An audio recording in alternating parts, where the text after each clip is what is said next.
Mold has been discovered inside the United Airlines Club Lounge at Austin Bergstrom International Airport. Airport officials say the mold was found during some unrelated maintenance work.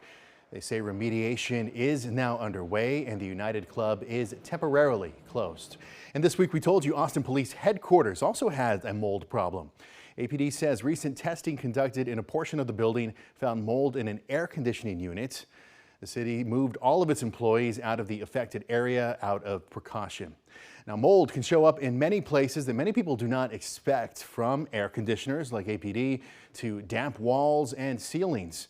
And while it may seem more like a building or home maintenance issue, doctors say that mold exposure can cause some real health problems.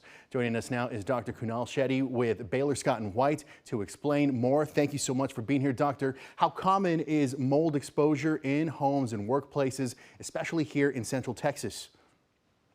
Oh, yes. So Central Texas has a lot of mold.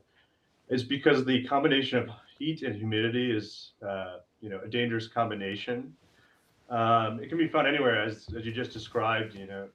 Even older buildings can have it, especially with these newer economic homes.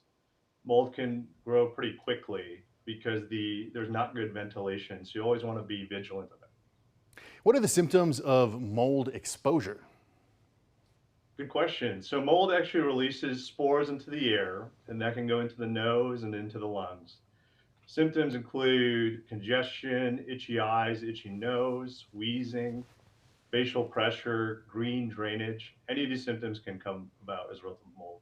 You mentioned itchy eyes, itchy nose. How can someone tell the difference between mold-related symptoms and maybe something like seasonal allergies?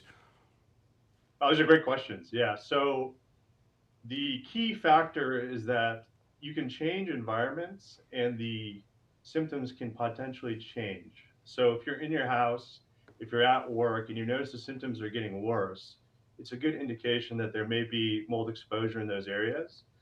Perennial allergies, seasonal allergies will be pretty consistent with allergens. There is allergy testing for those who have chronic allergies, and you can kind of parse out which of those are permanent and which of those are temporary. And we know that there's different types of mold. Are some molds more dangerous than others? Yes. So more likely it's more important the type of person who's exposed to the mold. So if it's a young kid, if it's an elderly person, if it's someone with immune conditions, generally they're a little bit more predisposed to getting more severe phenotypes or expressions of mold exposure. The type of mold is not as important in the sense that the same mold exposed to two different people would have two different responses.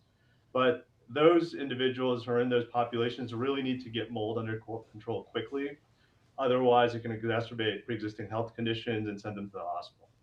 Yeah, we mentioned earlier the itchy eyes, itchy nose, maybe a discharge. When should someone go see a doctor if they think they have symptoms related to mold?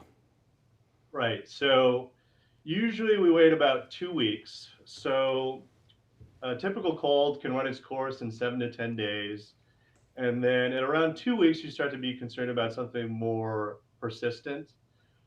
It's difficult to tell, as you mentioned, like, is it related to mold or is it related to an underlying health condition? So a good history and being vigilant even in your home can help to decipher if this is related to mold exposure or if it's related to something unrelated. Last question, if someone has mold exposure, what's the treatment for it? Yeah, so the most important treatment, the biggest tidbit for today, is moisture equals mold equals bad. So anything you can do to limit moisture will help. A lot of this will happen on the preventative side of things. So things like switching to a high efficiency filter, checking your air conditioning regularly to ensure that there's no mold building up inside, keeping the humidity in the house under 30%. And if you see mold in the home, especially here in Texas, take care of it within 24 hours. And it may be bigger than you think, so you may need professional services. And we're always here on the back end to help with the health aspect of things as well. All right, Dr. Kunal Shetty with Baylor Scott White. Thank you so much for that insight.